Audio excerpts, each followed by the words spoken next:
and welcome to That Eurovision Podcast, Eurovision with a Slice of Life. I am Jazzi and I'm doing quite well today. Had a bit of a lazy day, but that's allowed because it's a Sunday. And today I am joined by... Hi, it's Rosie. I am very happy to be back on the podcast as always and ready to share my super hot takes fresh out of the oven for everyone. I have had a day of eating a lot of gay ice cream. I found an ice cream parlor near me that serves their ice cream in rainbow cones, and it made me incredibly happy. So I bought two Well, because why not? gay does mean happy. So, if you're eating the gay ice cream and it made you happy, it did exactly what it was meant to do. Exactly. So anyway, that's been my vibe for the last couple of hours. I don't have anything more exciting to report on. And hello, it's Rory here. I'm not doing too bad. I am just a bit sort of tired. I basically had slept for about 90 minutes last night. So, it's fine. We're working through it. And I'm just incredibly happy to be back on the podcast again. We are here to talk about something that's incredibly interesting and diverse. Hi, I'm Shiloh. I'm new. I just joined the team this week, so I'm happy to be here. Today is something a little bit different to anything that we've ever really done before. Today we are doing a bit of a revisit, and it's from a very early podcast episode. I think it was our second episode. Today we will be talking all things United Kingdom, following on from their success at Eurovision 2022, especially because when we did the first episode, things were not good. Things were rough.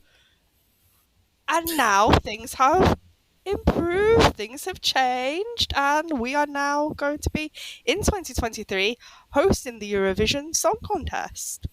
And that is all thanks to one man, Mr. Sam Ryder. So we will definitely be delving into Sam's success as well as the way the BBC changed its approach and the way that we want to see the BBC continue on in the future.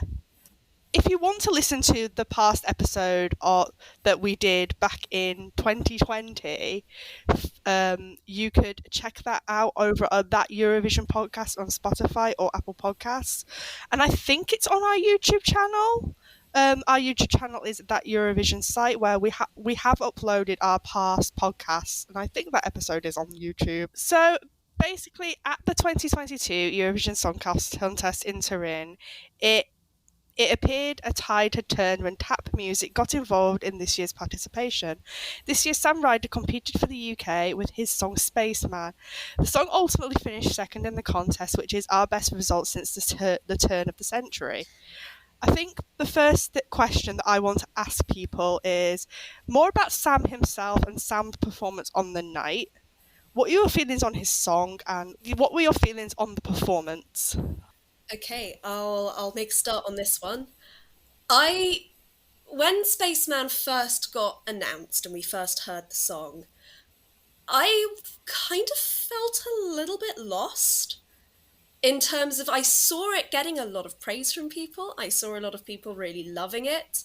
And I could definitely see that it was a huge step up from what we've been sending recently. But the people who were saying that this could win, that this could get top 10, I didn't see it. I thought it was a perfectly good entry, but I did not see it doing what it did. And for me, all of that really changed when we heard that Eurovision edit, and it was that guitar solo that completely made everything just click for me. Because I think what a lot of people have said about Sam Ryder and Spaceman as a song is that it really channels a lot of the real classics of British music, Queen, David Bowie, those sorts of artists that are synonymous with the best and the most famous and the most successful of British music. And that guitar solo is what sealed the deal for me. That is when I saw that same energy coming from him as I see in those sort of big acts that people were comparing him to previously. And I think that for me is what really made it click. Of course, he's a fantastic singer. We know that, but this is Eurovision. It's full of fantastic singers.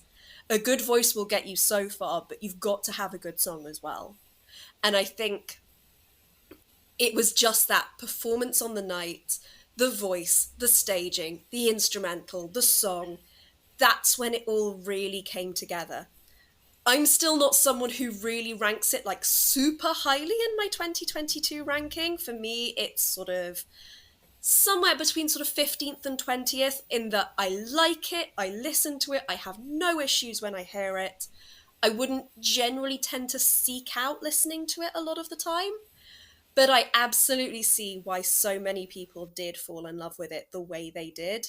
And I think it really does represent our musical culture in a way that we've not really had from other entries.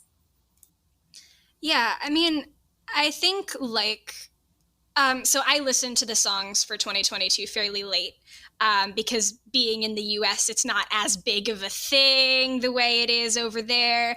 And so if I want to know what's going on, I have to sort of do it on my own time. It won't just fall into my lap. And I mean, I'll be honest, when I first listened to it, I thought it was going to tank.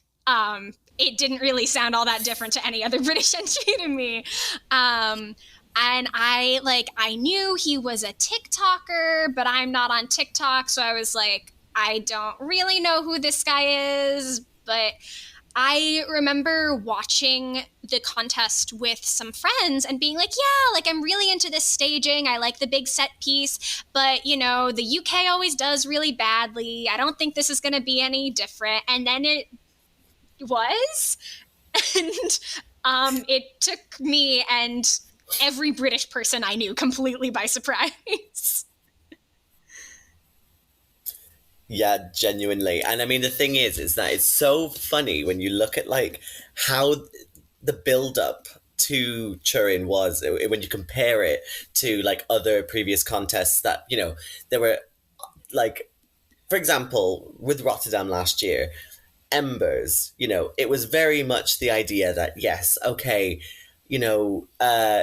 it's a really strong representative song of like British culture and like the British music scene that was very much like, I wouldn't say trap like kind of based because that's like that's not the case, but it's like it was a lot more pop based and it would be a lot more representative of like the kind of DJ style sounds that we were hearing very much in the top 40 at the time.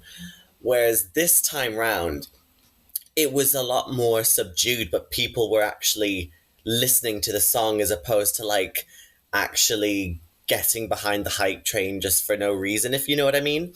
So again, in the build up to, you know, them actually confirming that Sam Ryder would be representing the UK, you know, there was obviously the inklings. It was like the worst kept secret that was like ever held by the BBC practically.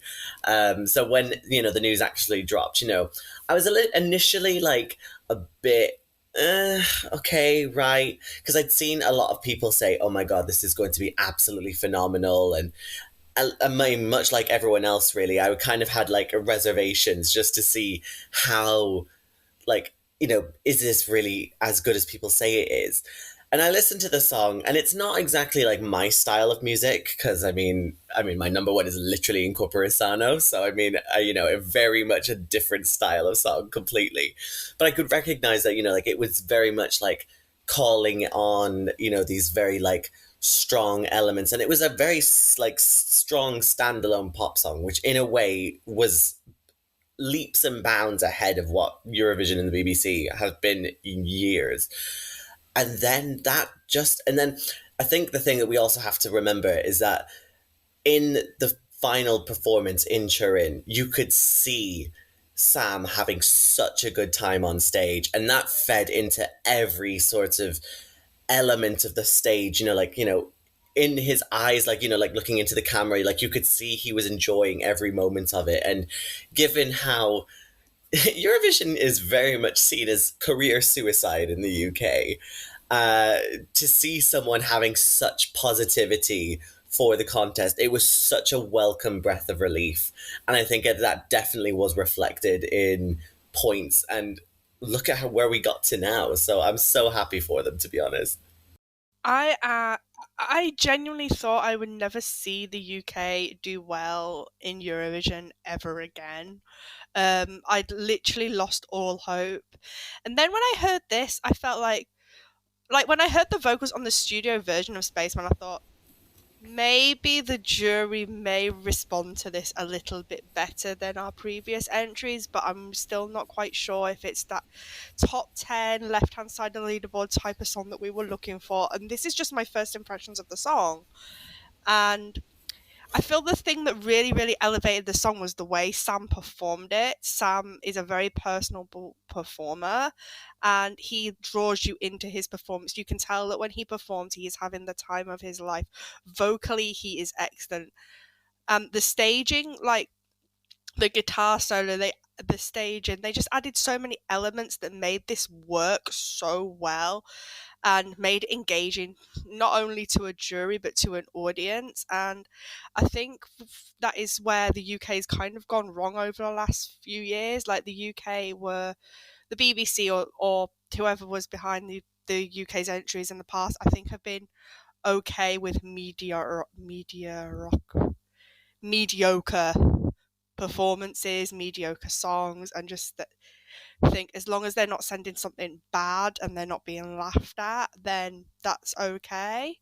But this time we had a song that was very competent with an amazing performer, and you could tell that Sam really wanted to change the vision of Eurovision in the UK, as well as much as the UK fans wanted that vision to be changed as well. And so Sam was very much in touch with the Eurovision fans, which I feel helps build that relationship, which we may or may not have had with some previous artists. I feel like we had it with Surrey as well, but I don't think the BBC backed her like they did Sam.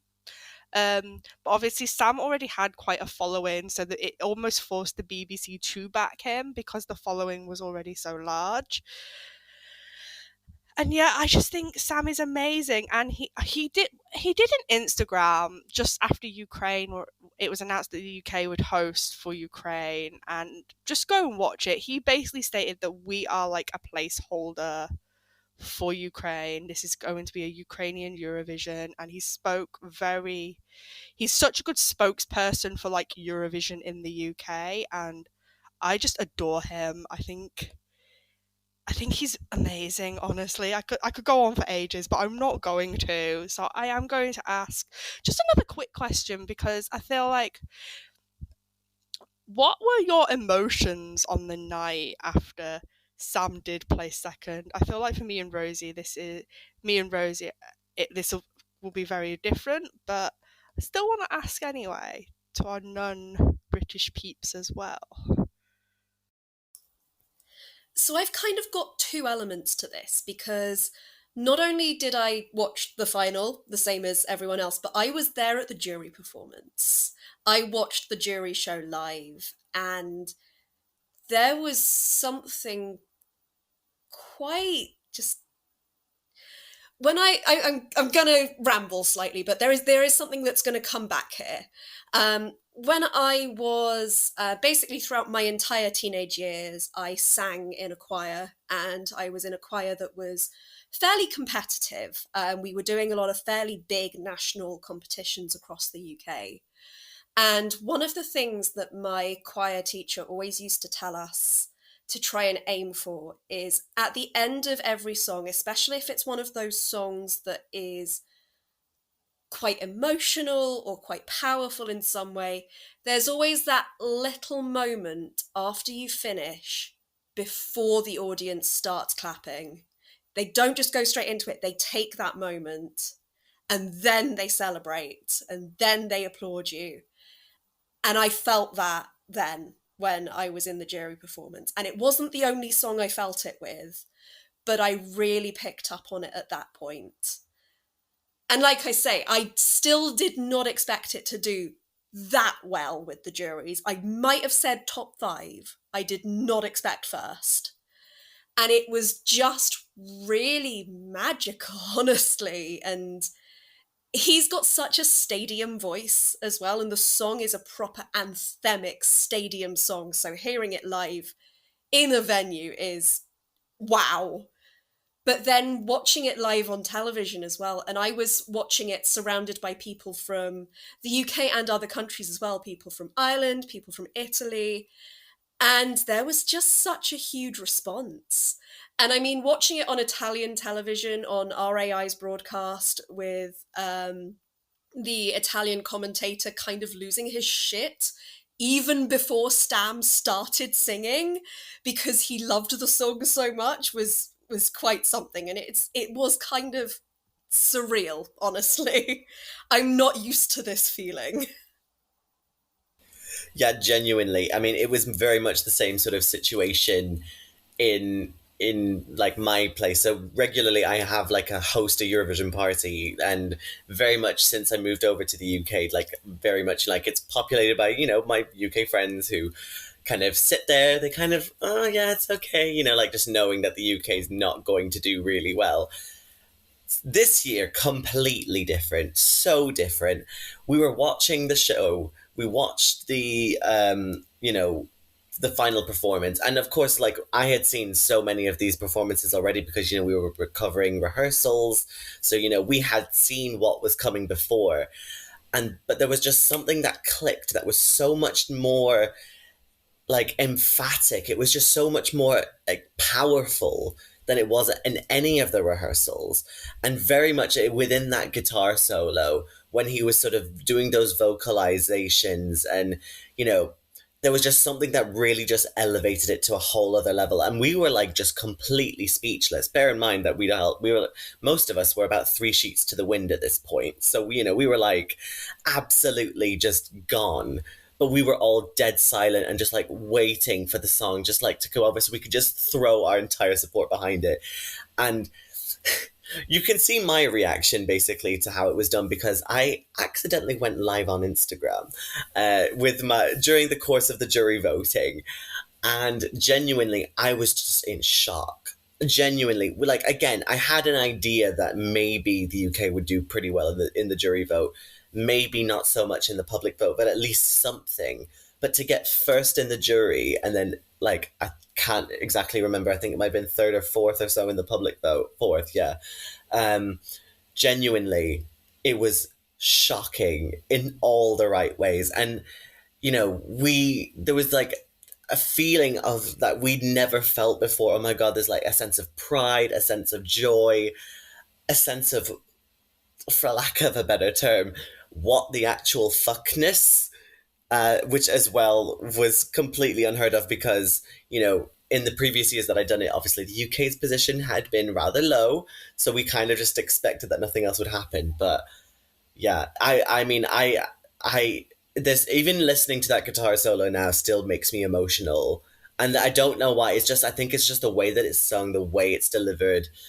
And yeah, and so I can't go too far without, you know, just getting all like casting my mind back and everything. It's too strong. It's too strong. Yeah, I mean, for me, as someone not in the UK and not from the UK, it was, I hope you'll forgive me for saying this, it's going to sound a little flippant, but it was really funny to watch because I speak German and I watch the German stream because that's one of the international streams that's the most readily available in the US.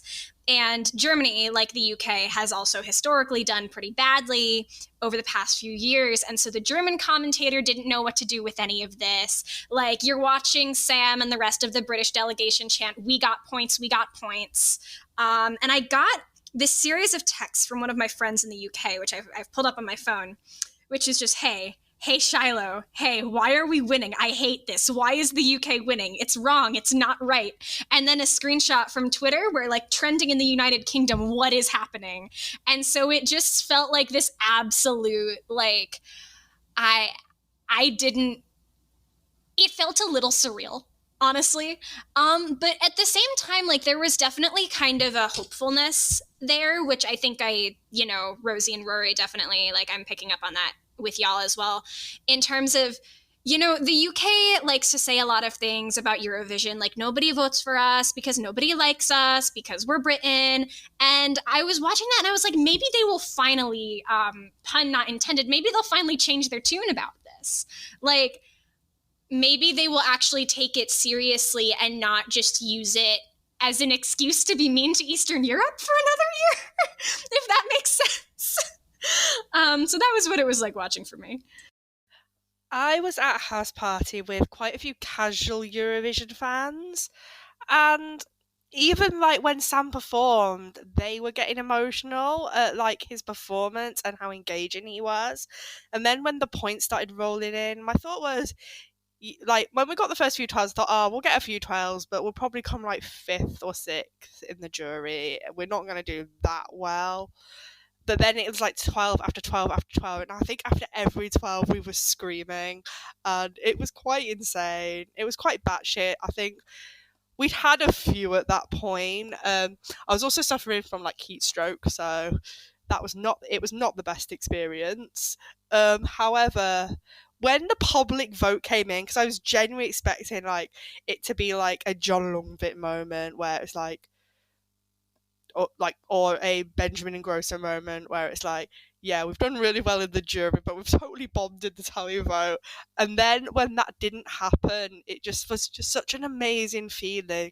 And then just seeing that we were second, it just filled my heart with like so much hope, like for the UK in the future in Eurovision.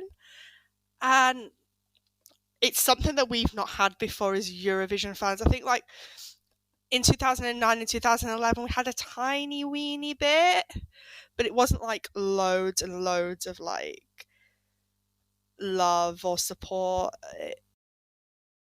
I think that one thing that is definitely like interesting to bring up though, especially when it came to 2009 and 2011, is that Eurovision was a different contest back then. It was very much a case of, you're promoting the song not to launch a career or anything like that.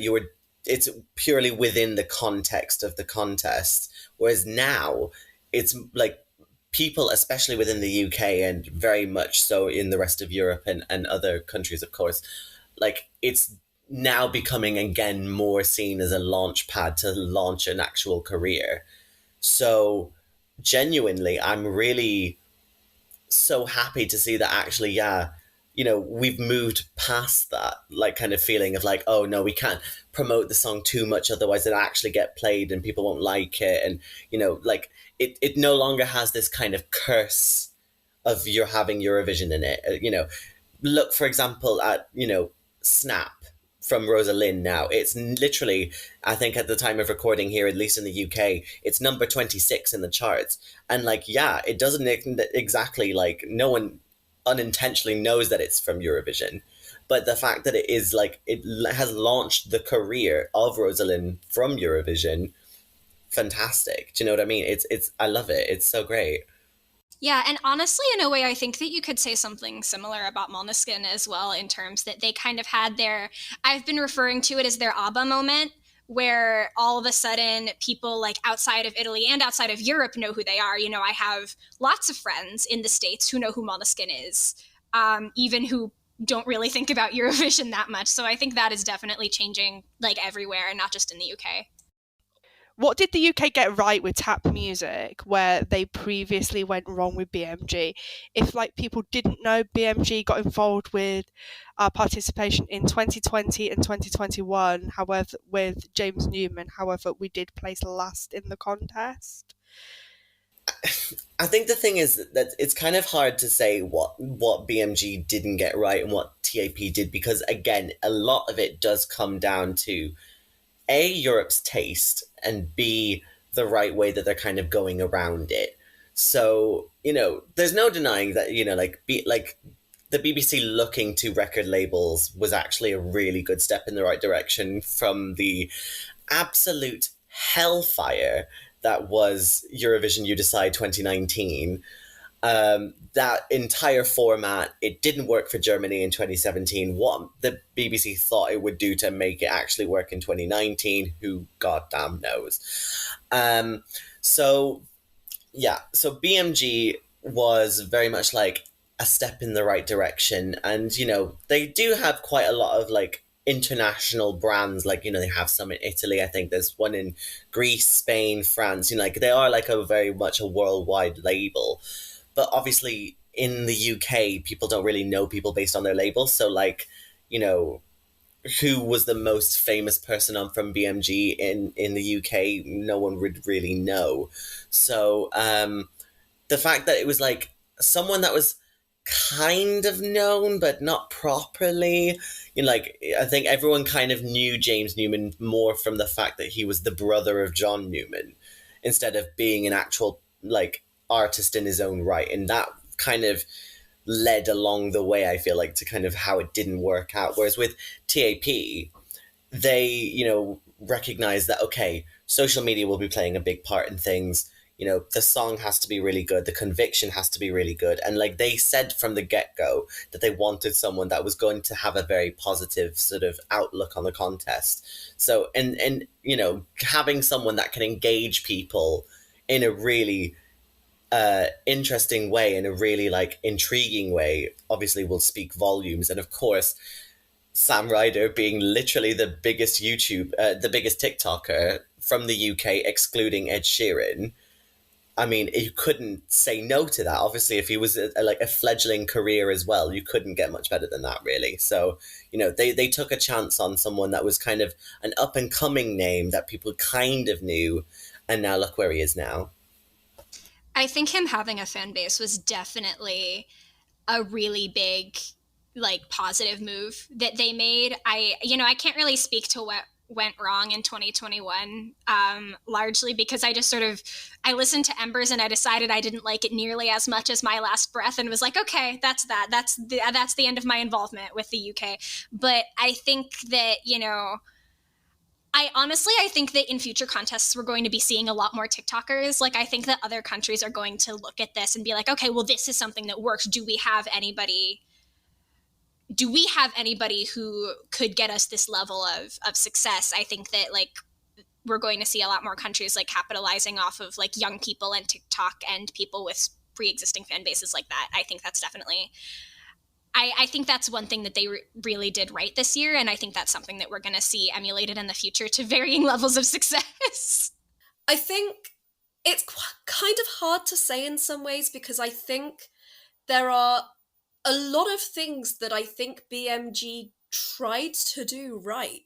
I just think TAP did it better. So, for example, they picked an artist who was a fan of the contest, who was a great ambassador for the UK. James Newman was wonderful. They went with an artist-led songwriting process. Both My Last Breath and Embers are James Newman original songs. And yes, he had a writing team with them, but they are his work. They're the sort of music he loves to make. He did some promo, but I definitely think TAP really got the promo aspect of the Eurovision circuit as it is right now really down. Those videos where you were seeing Sam just traveling around Europe and going busking and huge crowds gathering, just that was kind of incredible to see even before the contest had happened. So yeah, like you said, as Shiloh said, having someone with that established fan base, I think that was definitely a much stronger move from TAP. Like, yeah, people sort of had this idea that James Newman existed, but Sam Ryder, huge TikTok star, and that fan base has only grown because, much like you, I now have a TikTok as of about 2 months ago, but the entire concept goes over my head and I basically use it to do site stuff, essentially. So I guess... yeah, I think they just got a better song and they staged it right. There were no fucking polystyrene trumpets on stage. That's gotta be it. I think the one thing that I did want to say is I feel like one of the things that may have hurt James in terms of promo is the fact that I think in 2020 and 2021 we were obviously in the middle of a massive pandemic. I'm unsure, I can't remember if he did any of the online pre-parties. I can't remember, and that's really, really bad of me. But I guess the one thing where you do have to give James Newman some credit is the fact that he had a pandemic to deal with. Ryder did too, but it wasn't as restrictive as what James had to deal with. I guess for me, I think where TAP got it really, really right is where, yes, of course, what everybody's already said. They went to TikTok and they got somebody with an established fan base who writes his own songs, was into the contest, and I feel like that is something that was really, really going to work because he had so many millions of viewers. So other people outside of the UK will have seen him as well.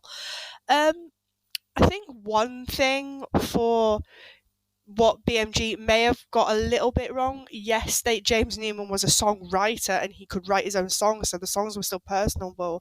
But I can't remember, but I feel like My Last Breath was one of his first songs as a singer. So I feel like James Newman's experience as a performer was quite limited before Eurovision, especially as in 2020. Yes, he had a year to gear himself up, but there will have been hardly any opportunities to perform live between the 2020 contest, which got cancelled, and the 2021 contest, that took place. So it's just hard to like gauge everything, I guess. Okay, I guess like the next point is looking forward. Looking forward after the success of Sam, what do the UK need to do next to build on this success? From an outside perspective, I think that there needs to be a lot more, positivity around the contest. And we've talked about how we're seeing that already. But I think that, the BBC and to some level the British public just needs to stop being so dismissive of it. Because if you're convinced like, oh, we hate this and we're never going to do well, then you're never going to do well.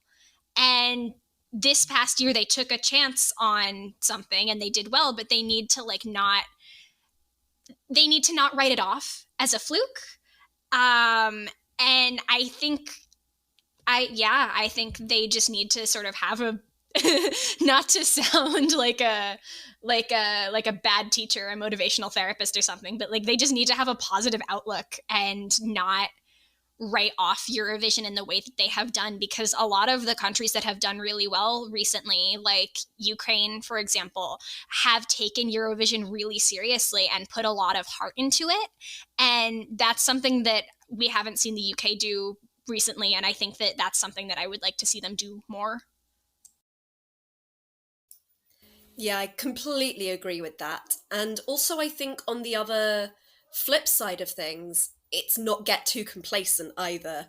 Look what happened to France this year after their second place.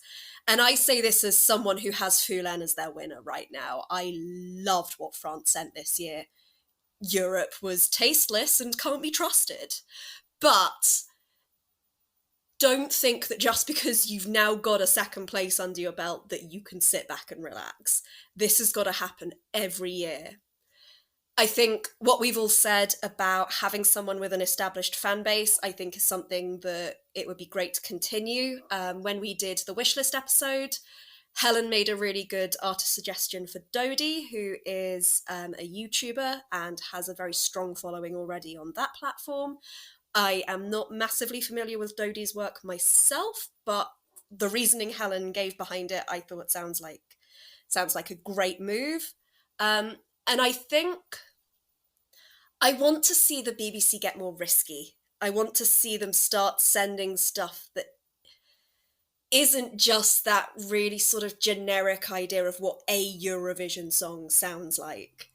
Some of the artists I sort of love to see for the UK are people from much more diverse sorts of genres, from the UK folk scene, which is thriving right now. I'd love to see someone like Gweno, who sings in Welsh.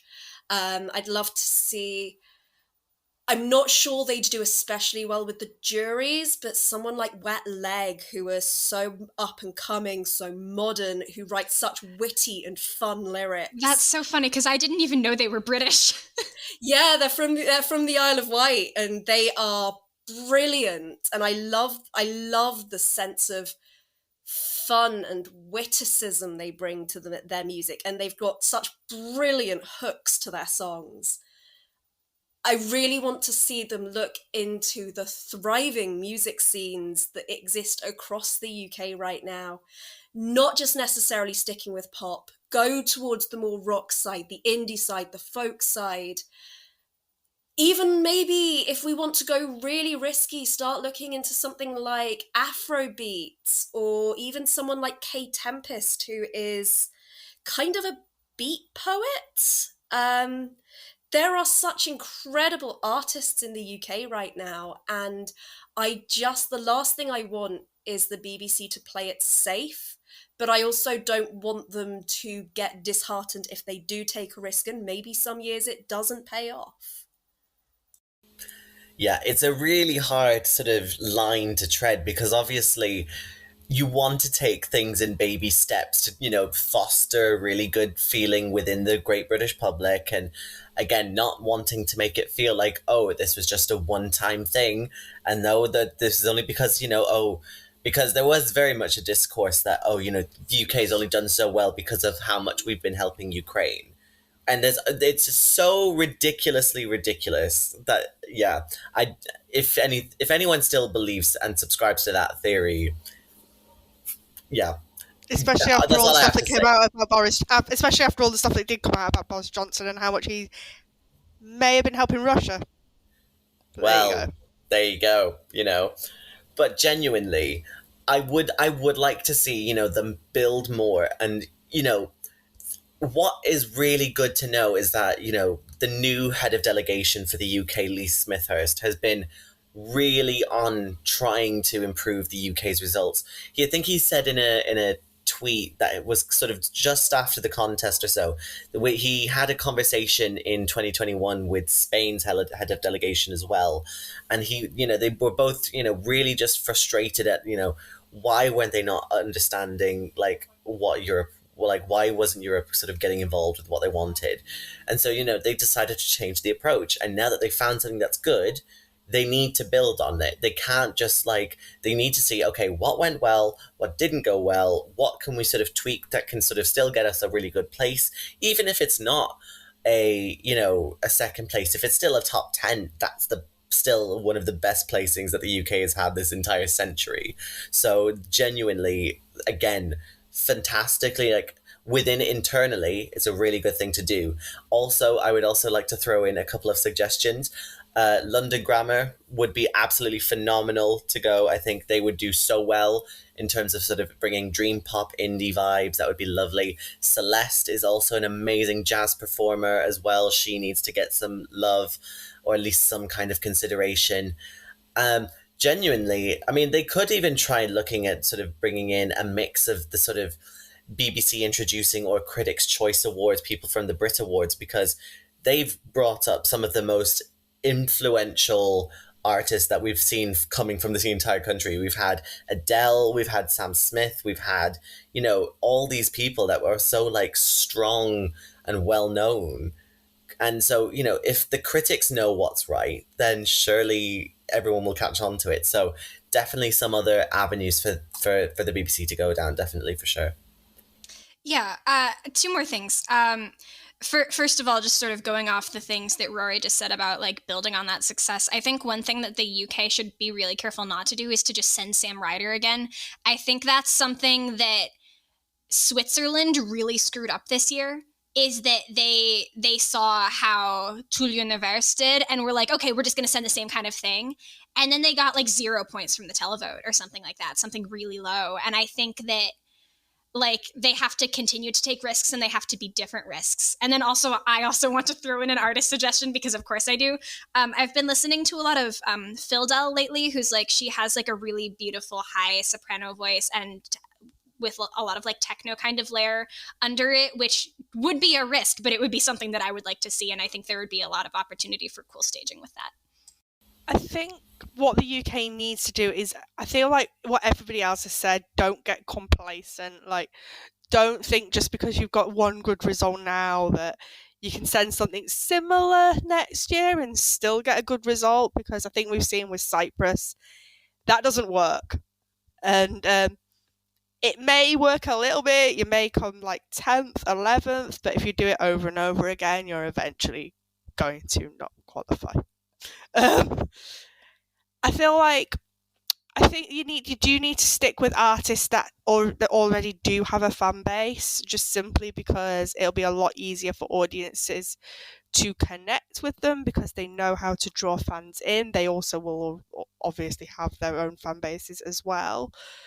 And I think it's just making sure you keep up to the same high standard of songs. And I think I'm just going to echo what everybody else has said as well. We do need to start varying the genres we're sending, because I feel like we've sent quite a few mid-tempo-ish songs at this point. I'd really like to see something more upbeat,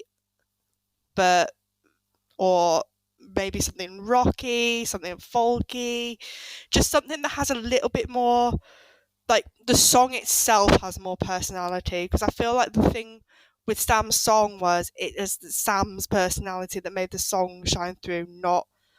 I'm not 100% sure if it was the song itself. And yeah, I just think just don't get complacent and just keep trying new things. If it doesn't go well the first time, don't just revert back to 2019 where it's like, yeah, that didn't do well, so we're not going to try. Sometimes things won't work.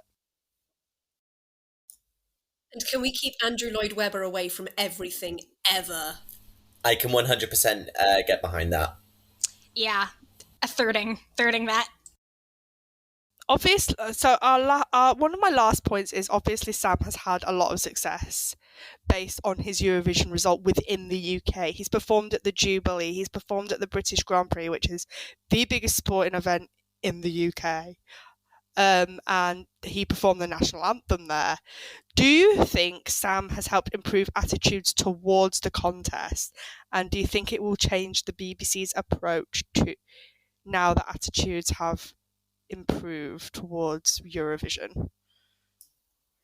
I sure as fuck hope so. I mean, there are always going to be people who are completely stuck in this victim mentality that we have in this country, where whenever we do badly, it's because Europe hates us, and whenever we do well, it's because Europe's decided to like us because we've done something nebulously political somewhere at some point. And those people are not going to change their minds. I think they are generally pretty much a lost cause, and it is a shame that they are so embedded throughout our media, in our newspapers, in our television, and that they just exist, quite frankly. But I really feel like there is something that has ignited amongst a lot of the public, and it's not big. It's a little flame right now, but it's what Shiloh was saying, that screen cap of what is happening, that genuine sort of passion that I think is really exciting. And I think people are excited to see what Sam does next. I, for one, am very excited for his new single, which is coming out in 2 weeks at the time of recording. I can't wait to hear it. I think he is doing so incredibly well for himself, and I think he is really building that fan base even more than he already had. And I think a lot of the public are excited again. I think they've seen that actually we can do well when we put our minds to it. And I, for one, am delighted, quite honestly. And I think also, obviously, it is unfortunate that the UK is having to host this year for 2023. But I think that as well has just made that excitement just that little bit stronger, just that little bit more. And yeah, I hope it continues, honestly. And I just really hope that even if the worst comes to the worst next year and we end up doing basically what ended up happening with France this year, I really hope that optimism doesn't die out. Be more like Sam Ryder, basically. UK public, be more Sam. Yeah, I think the thing is that it's really hard to try and take it out of the whole context. But I think it's also something that's worth noting is that we're in 2022. When sort of the UK sort of bombing era began in 22 years ago, and obviously that's a whole different generation that's very much, gone through this whole thing. And there's a new generation that's coming in that will have seen Sam Ryder come in second place and be like, oh God, oh wow, we're actually doing well at like Eurovision. What is this? Right. Oh my God, that means that it'll inspire more people to watch. And that's definitely something that, needs to be developed further. Literally in the stats that Eurovision.tv was and the EBU came out with, as per usual, Eurovision did so well within the sort of 16 to 25 age group. Of course, it's going to carry on like that. So if the BBC looks at trends, realizes that, Bob and Janet from down the road in Morecambe, who've lived there for 50 years, they're not the prime target audience anymore. It's us as a generation. We are the people that are the ones that can help to change things. And seeing Sam do that, I think, he's brought the whole contest to a whole new audience now.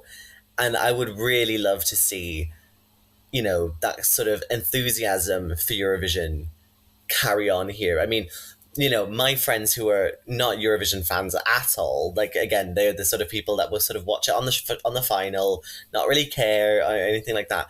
They are so excited. They want to go to all of the shows if they can. They're happily ready and willing to spend all of their money basically on it. It's a whole up and coming thing. And I do really hope that Sam is just continues to just be this really good ambassador, because let's be honest, he's not going to go anywhere when it comes to Eurovision stuff anytime soon. He's definitely going to be the sort of one person that they'll come back to year after year after year for a comment on how well they do. For example, how Cheryl Baker from Bucks Fizz is constantly always available to talk about Eurovision somehow. Don't know what she's doing with her life, but all right, go off. But yeah, so also just completely unrelated, stream Sam Ryder's version of Set You Free for Clear Skin. And I'm really cautiously optimistic. I just really hope that people can get the grasp of things, and this can be the new beginning of something that's just so amazing. This will be the UK's powerhouse era. I'm calling it now. Come back to me in 2030 when they get 12 wins all in once. That's if that winds up being mathematically possible, Rory, this is going to come back with the Tumblr image of Apollo, the gift of prophecy, the red ball coming at you. I don't know. Look, I will make it happen if it needs to be. We'll be we'll get a thing where it's two different contests. We'll make it 1956 again. It'll be great. Yeah. No. Eurovision will blow up so much that it's now a twice yearly event. Yeah. Couldn't think of anything better. Right. I think to reiterate some of the earlier points, I definitely agree with Rosie about the fact that it's being hosted in the UK is going to be a big draw. I know that for me in the States, nobody that I know is particularly patriotic, we don't care. I run in relatively leftist circles around here. Nobody really wants to be all yay America, red, white, and blue or whatever. But somehow everybody gets really invested in the Olympics. Somehow everybody is oh, well, look at this thing. We want us to do well because we're competing and we're all interested. And when it's in the area, that's even better because you have this sort of local draw, and it's it's where the action is. We might as well go. And I also, to Rory's point about Sam continuing to be involved, honestly, I would love to see him on commentary in the future, or be really regularly involved in the contest in a way that it's not just going to him for comment, but in a way that's really being a part of the team, because his enthusiasm really is infectious. And that was one of the things that struck me about his live performance. Like y'all were saying earlier, you could tell how happy he was to be there. And that is what sold a lot of that performance to me, is just how happy he was. And I think that if he can bring that enthusiasm and that energy to sort of the commentary and organizational side of things, I think that would be a really good thing for the UK. I think Sam has definitely improved like attitudes in the UK towards Eurovision. Like I saw like TV hosts like on breakfast shows when like they couldn't have been negative about um how well we did. They couldn't have been like, oh, nobody likes us, 0 points as always. Like that has gone away. You did have the odd person that was like, oh well, we didn't win, so that's a failure. And you had like the really miserable people that were like, oh yeah, the only reason we didn't win is because of the situation in Ukraine, and it's like, ugh, please go away, please don't be like that, you do not represent the opinions of myself. Anyway, I just think there is so much positivity towards Sam, and this has really elevated Sam's career in the UK. Like he's performed at some massive events, and it's made him a known star within the country. And I feel like that'll make other artists look at Eurovision in a totally different way, especially emerging artists, because it'll be like, hey, maybe Eurovision isn't career suicide as much as it's been painted out to be in the past. As long as we have the right song, then we can be successful at Eurovision and after as well. And I think that will be a big drawing point for a lot of artists. So I do feel that not only will it improve attitudes from the public, which means that the BBC will improve their attitudes, it'll also improve attitudes of up and coming artists and make people want to do Eurovision. Because I feel like before there's been a sense that artists don't want to do Eurovision because they either think it is career suicide, or they just don't want like the hassle of like all the interviews where they get, you'll be like, yeah, you're not going to do well, you're not going to do well. And they have like people like, I'm just going to call him out, Philip Schofield and Lorraine Kelly, that will just be like, they'll be like, you're not going to do well, like they're going to put you down constantly and just say, oh, you'll get 0 points, you like, why are we even in Eurovision? Like, oh, there's just some like UK presenters that I just want like to never speak about Eurovision ever again. I'm saying this now, as I just said it in our little chat here. If Eurovision ever falls into the hands of ITV, you might as well just consider that like Eurovision is just going to be dead in the UK, because the anti-European narrative that they constantly bring up, Lorraine Kelly, Philip Schofield, and also a little bit Holly Willoughby will come down to that as well. I will throw her under the bus for that too. Yeah, they are not the people that you want to be having anything to do with the contest. So I think we should actually just be very grateful that the BBC is actually in charge of it, because at least they actually treat it with the dignity and respect that this absolute venerated contest deserves. Like I think when it was first announced that we could potentially host Eurovision, there was like some articles that were like, Philip Schofield and Holly Willoughby could potentially host Eurovision, and I was like, even if it's in my country, I am boycotting the contest. I do not care. I do not want these people anywhere near Eurovision, because they are the reason that Eurovision in this country had such a bad image. These are people that people in the UK respect and listen to. I do not want them anywhere near the contest, because they have poisoned the contest for the UK. Sorry to go off on such a rant. I just want to say that this is really entertaining for me, because I have no idea who these people are. Trust me. I mean, I think you're actually doing yourself a big favor for not knowing who any of these people are. It would be the equivalent, I guess, of like, oh God, what was his name? Like Kelly Ripa, and like these really random like daytime morning TV show hosts that just like think they know everything, and it's like, shut up. That does take us to the end of That Eurovision Podcast. I would like to thank Rosie, Rory and Shiloh for joining me And also, just to remind you all, in the run-up to Eurovision 2023, we will be bringing you more Eurovision news over at That Eurovision site. So make sure to keep up to date. You are following us on all our socials over at Twitter, Instagram, Facebook, and also TikTok, because we're new on that. We try and update that as much as we can. We just hit 100 followers on TikTok, right? Exactly. I think someone put that in the production chat. Yeah. Yeah. We will also be drilling out more video content over the coming weeks. We've already done a few city tours, and we do plan on doing a few more. So look out for those. Look out for some live streams that we may potentially do. And to follow us on our YouTube channel, just check us out at That Eurovision site and give us a subscribe so you get a notification when we have a new video. And also to check out all our podcast episodes, past, present, and future. Check us out on Spotify and Apple Podcasts over at That Eurovision Podcast.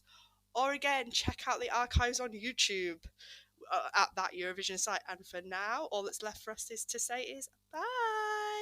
Bye. Bye. See you later. Bye. Oons, oons, oons, oons.